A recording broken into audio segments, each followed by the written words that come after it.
Oop by Jeremia 13 en Jeremia 48 en Lukas 19. So die twee plekke in Jeremia 13, daar op bladsy 803 in die Ou Testament in my Bybel. Jeremia 48 in dieselfde boek, blaai net so 'n bietjie aan, bladsy 842 en dan Matteus, Markus, Lukas die derde boek in die Nuwe Testament. Lukas 19 op bladsy 110 in die Nuwe Testament. Dis die drie plekke waar ons gaan saam lees. Ons tema is huil God dalk oor jou of oor my. Is 'n moeilike tema. Toe ek besluit het die Here lei mense om die boodskap, die preek te maak, het ek verskriklik gesukkel en op stadium in die week te dink ek nee, wat ek gaan iets anders soek. En dan gaan jy net maar weer terug studeerkamer toe en jy werk weer.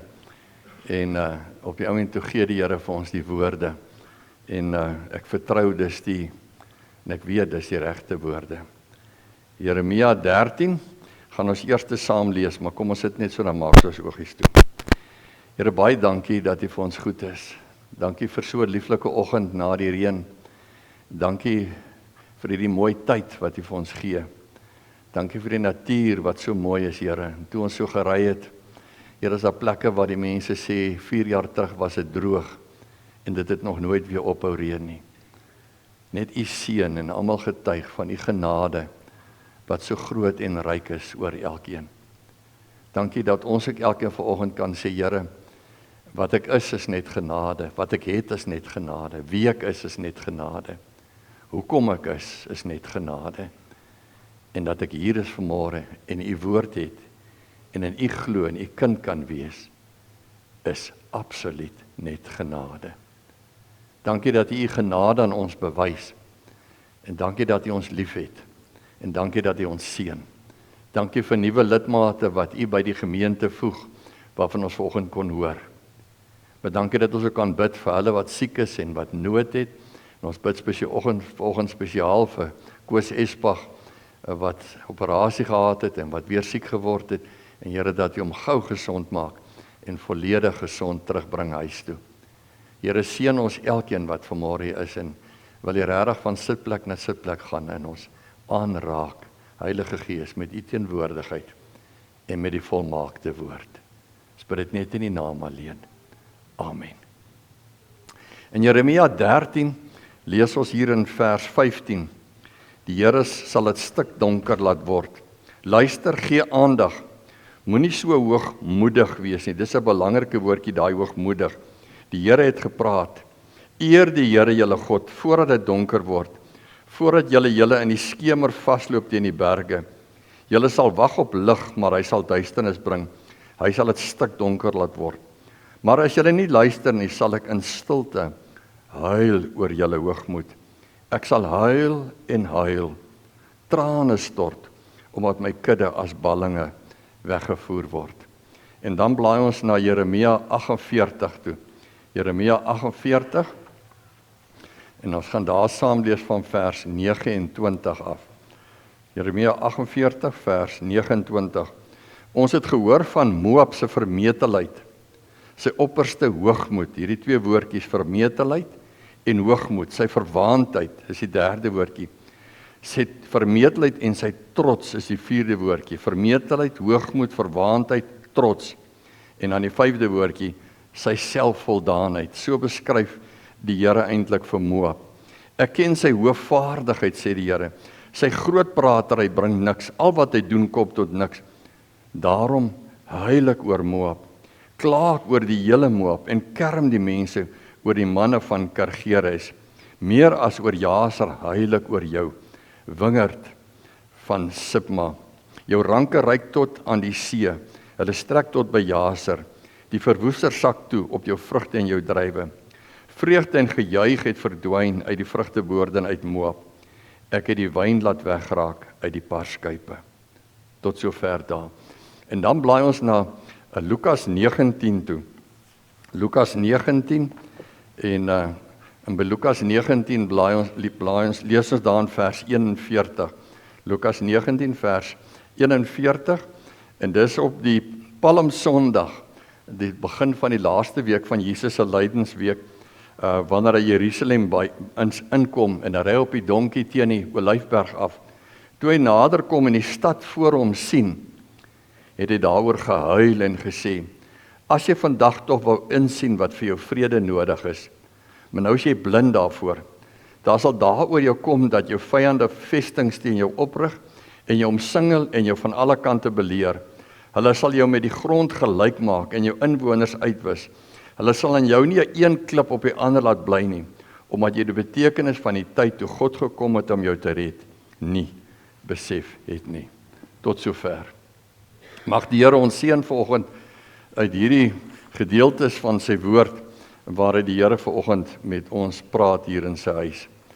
Ek weet versies wat ek wil vir julle gee vanoggend is een wat ons nie gelees het nie, maar Hebreërs 5, waar daar in vers 7 tot 9 staan, gedurende sy aardse lewe. Dis nou Jesus, het hy aan God, wat hom uit die dood kon red, gebede en smekinge geoffer, met harde geroep en met trane. En sy gebede is verhoor vanweë sy eerbiedige onderworpenheid aan God. Hoewel hy die seun was, het hy deur alles wat hy gelei het, ons is in die lydenstyd, geleer wat gehoorsaamheid is. En toe hy volmaaktheid bereik het, het hy vir almal wat aan hom gehoorsaam is, die bron van ewige saligheid geword. En dan Lukas 19, toe hy nader kom en die stad voor hom sien, het hy daaroor gehuil en gesê, as jy vandag tog wil insien wat vir jou vrede nodig is, maar nou is jy blind daarvoor. Toe het hy oor die stad gehuil. En dan Jeremia 13 vers 17, maar as julle nie luister nie, sal ek in stilte huil. Oor julle hoogmoed, ek sal huil en huil, trane stort, omdat my kudde as ballinge weggevoer word. En dan Jeremia 48, ek ken sy hoofvaardigheid, en al die woordjies wat die Here daar gegee het vir hulle, grootpraterry, trots, sê die Here, sy grootpraterry bring niks, al wat hy doen kom tot niks. Daarom huil ek oor Moab, klaag oor die hele Moab. En al hierdie versies bring ons by ons tema, huil God soms oor my. Miskien eerste ietsie net, trane. Dis 'n interessante iets.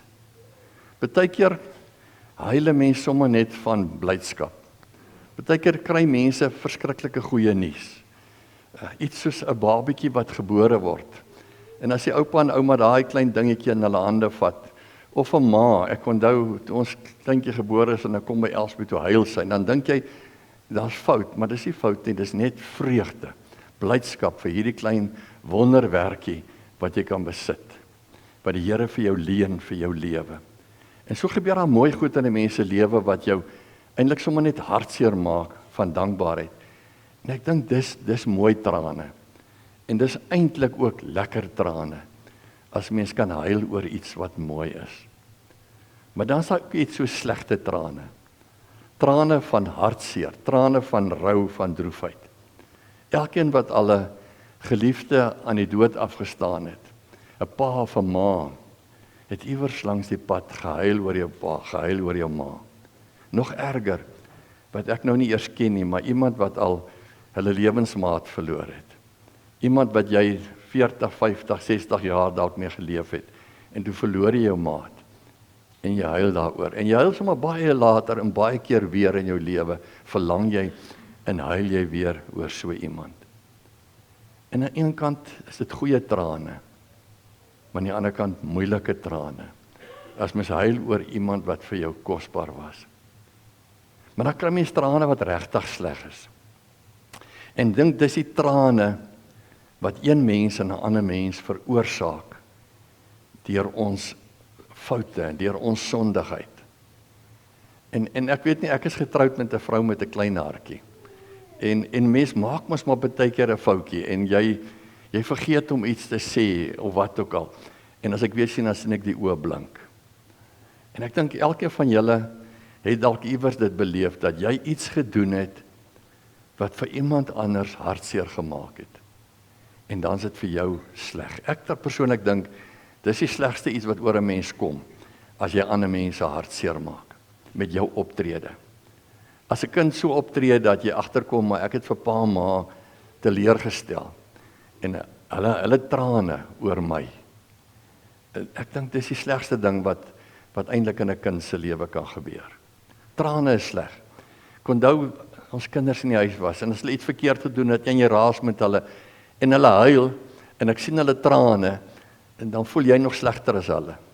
Dis eintlik asof jy jouself straf.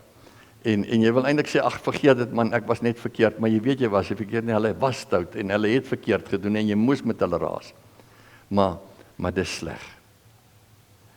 Trane openbaar 'n mens se diepste emosie. Dis iets binne in jou wat uitkom as jy trane kry. En dit bring my by die vraag, kan God huil? En oomblik as iemand vir my dit sommer net sou gevra het, voor ek geweet het, dan sou ek sê natuurlik nie.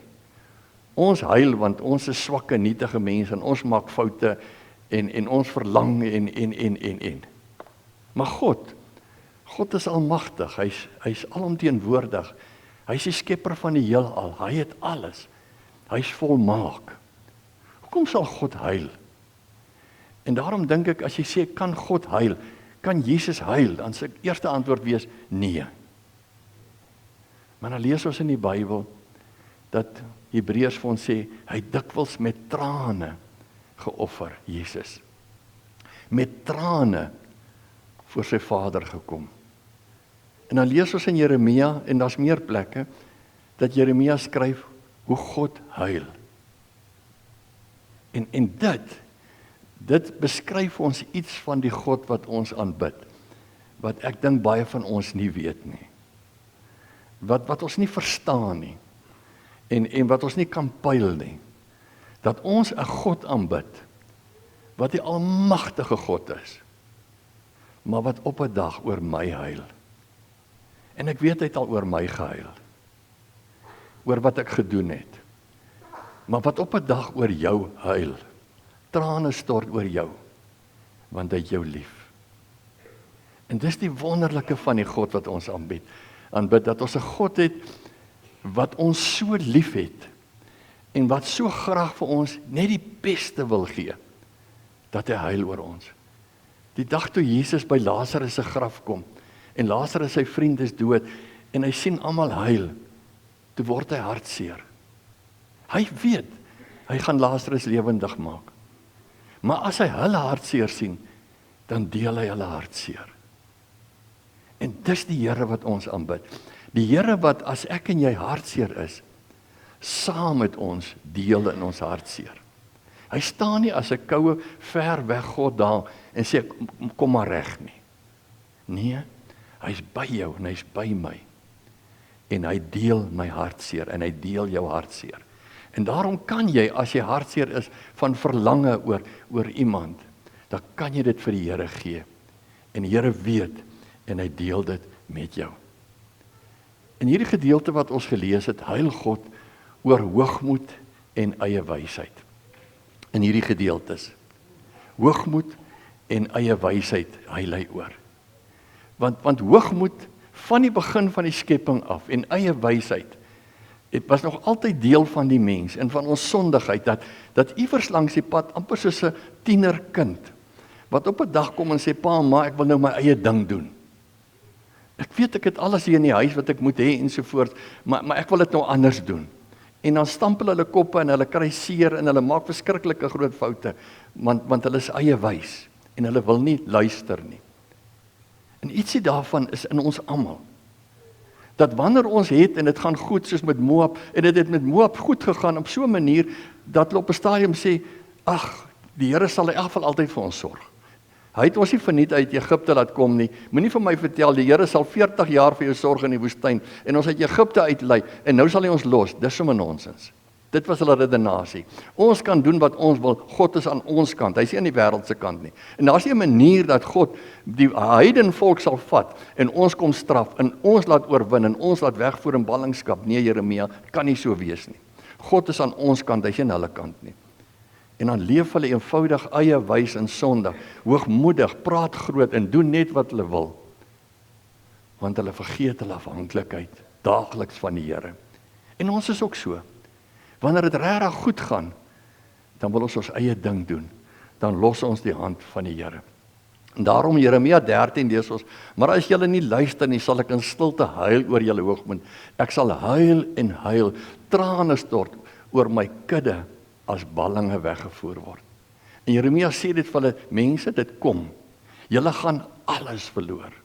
Julle gaan elke plaas, elke huis, elke besitting, elke dier gaan julle verloor. Julle gaan met kaal uitkom, julle gaan weggevoer word as ballinge, julle gaan as slawe en die vreemde gaan werk vir 'n vreemde heidense volk, gaan julle werk, maar hulle luister nie. En Jeremia 48 sê, ek ken sy hoofvaardigheid, sê die Here. Sy groot praterry bring niks, al wat hy doen kom tot niks. Daarom huil ek oor Moab, ek huil oor die hele Moab. Die oomblik wanneer ons die Here se hand los, en ons begin ons eie ding doen, ons eie pad loop. Hoogmoed, het ek skryf, ek dink dis vermetelheid, dis trots, dis selfvoldaanheid, dis groot praterheid. Hoogmoed is die oomblik as ek myself hoog ag. As ek groot kop kry, as ek te veel van myself begin dink. Kyk wat het ek reg gekry. Kyk wie is ek. Vir God is ons kinders klein nietig. Ek het donderdag by die Bybelskool weer vir hulle gesê, weet julle, nêrens in die Bybel staan, jy kan 'n groot mens van God word nie. Nêrens staan in die Bybel staan, jy kan 'n ryk man van God word nie. Jy kan 'n ryk vrou van God, jy kan 'n gesiene man van God word nie. Al wat ek in die Bybel lees is, jy kan 'n kind van God word. 'n kind is klein, is nietig, is afhanklik. Ek is 'n kind. Ek is klein, nietig, afhanklik. En daarom as ek die Bybel lees ook, dan doen ek dit nooit as iemand wat maak of ek weet nie. Want dan weet ek, as ek hierdie Bybel vat, ek is klein, nietig. En ek sit maar eintlik blink oop mond en luister wat die Heilige Gees my in die woord sê, want ek kan nooit ten volle verstaan wat daar staan nie. Hoogmoed is, hulle dink hulle is onaantastbaar. Hulle dink hulle kan, hulle dink hulle is okay, hulle dink hulle sal regkom. Hoogmoed is, en eie wysheid is, dit veroorsaak onkunde. Maar in die oomblik as ek eie wysheid het, want geen mens het wysheid nie. Wysheid is 'n gawe, die Here skenk dit vir jou. En dit is iets wat jy besit vir altyd nie. Hy skenk dit vir jou vir die geleentheid. En as hy vandag vir my wysheid gee in 'n situasie, beteken dit nie ek is 'n wyse man en môre sal ek maar weer met wysheid kan optree nie. Hy moet dit elke keer vir my gee. Hy moet elke keer vir my die wysheid gee. Hoe antwoord ek iemand? Hoe tree ek op? Wat doen ek in hierdie situasie? En daarom dat ons van dag tot dag met ons hand in die hand van die Here loop.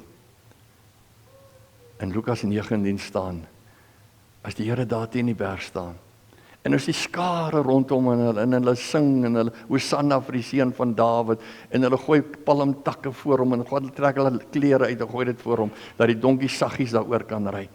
En dan kyk hy en dan dink hy, dit alles beteken niks. Dit gaan net oor julle eie belang. Julle dink ek kom nou hier teen die berg af, om met 'n swaard en 'n spies julle polities te kom vrymaak, dis nie kom ek hier is nie. Toe hy nader kom in die stad voor hom sien, het hy daaroor gehuil en hy het gesê, as jy vandag tog wil insien wat vir jou vrede nodig is. As julle net kon verstaan, wat het julle nodig?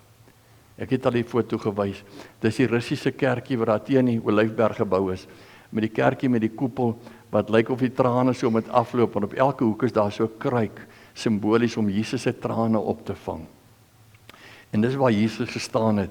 En toe hy daar kom, dan kry hy hierdie uitsig, maar toe sy tempel nog daarbo op daai stadsmure gebou, die groot tempel het daar gestaan.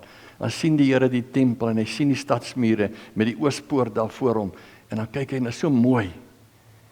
En dan word hy hartseer en dan weet hy, julle weet net nie. En 70 jaar later nie, toe is daai alles plat gevee. Toe is daar nie 2 klippe van die tempel op mekaar oorgebly nie. Net die steenmure het bly staan aan die kant. En hulle is aangeneem deur Nero. En waar hulle staan, was 'n bos geplant van bome, met kruise waaraan mense van Jerusalem gehang het. Duisendes wat opgehang en doodgemaak is. Die Here sien dit. En hy weet, ek is hier vir julle, ek is hier vir julle redding. Maar julle sien dit nie raak nie. En hy huil daaroor. Ek is hier vir jou vanmôre. Ek wil jou aanraak in jou hart. Ek weet wat lê vir jou voor dalk in jou lewe, jy toekoms. Maar dit lyk baie keer of jy nie verstaan wat ek verdoen nie. En dit beroof jou van jou vrede. Want hulle dink vrede is, as die regte politieke party net eers in Suid-Afrika aan bewind kom. Vrede is, die dag as al die misdaad en korrupsie net uitgewis is, dan gaan ons vrede hê. Dis nie vrede nie. Dis tydelike voorspoed. Vrede is net een ietsie. Dit is as Jesus in jou hart ingekom het en jou lewe totaal omgekeer het. En jy word 'n nuwe mens en jy kan sê dit gaan goed. Daarom kan mense baie keer op 'n sterfbed lê en as jy wil vra hoe gaan, dan sê hulle verskriklik goed met my. Want ek het sy vrede. En dit beroof jou van 'n toekoms. Want as jy nie vir Jesus het nie, het jy geen toekoms nie. Dan is daar nie vir jou toekoms nie. Dan lê vir jou niks voor nie. Praat nie van dit wat jy hier gaan bymekaar maak en doen nie, dis nie toekoms nie. Toekoms is dit wat aanhou en aanhou om in ewigheid by hom in heerlikheid te wees. En daarom is my vraag, bestaan geestelike hoogmoed en eie wysheid vandag nog? Bestaan dit in ons eie lewe? En dan moet ek sê, Here, ja, baie keer is dit so. Want as jy wil weet of dit so is, dan wil ek vir jou vra, waar is al die mense vanmôre? Dan wil ek vir jou vra, hou julle huisgodsdiens? Lees julle elke dag saam Bybel en bid? Want as jy dit nie doen nie, wat doen jy? Jy sê, Here, ons kom okay reg. Ons het nie nodig om saam Bybel te lees en te bid nie. Ons gesin, dit gaan eintlik goed met ons so. Maar ons lees en bid saam, want ons kan nie sonder die Here nie. Hoekom is almal nie in die kerk nie? Want dit is okay, as ek so af en toe net kan by die Here uitkom, vir die res kom ek heeltemal reg so. Maar as jy die Here nodig het, dan wil jy elke moontlike oomblik geleentheid aangryp om net by hom te wees, om net hier te kan wees, om net sy hand te kan vat en te weet, ek is by hom. Waarom lees jy nie getrou Bybel nie? Waarom bid jy nie? Daarom lees jy nie jou dagboekie elke dag nie. Want jy dink in eie wysheid, maar ek kom reg so. Dis nie 'n nood van jou hart, ek moet dit hê nie. Die stukkie wat ons gelees het die week by Petrus was, dan sê Petrus vir hulle so mooi, daar in die vreemde waar hulle in hedendaagse Turkye in Klein-Asië bly, dan sê vir hulle, soos 'n pasgebore babietjie smag na melk. Jy hoef dit nie vir 'n babietjie te leer nie. Dit is natuurlik so ingebore. Daai babietjie moet melkies kry om te lewe. Hy sê so, moet julle smag na die woord van die Here. Here, as ek nie die woord inkry nie, al kry ek hoeveel pap vanmôre in spek en eiers en vanmiddag wat se eet, maar as ek nie die woord gekry het nie, ly ek honger. Ek smag na u woord, na u wysheid, na u insig. Dien jy die Here? Of ontvang jy net by die Here? Is jy ingestel op Here, wat kan ek vir u doen, want u het vir my alles gedoen. En lewe jy vir die Here?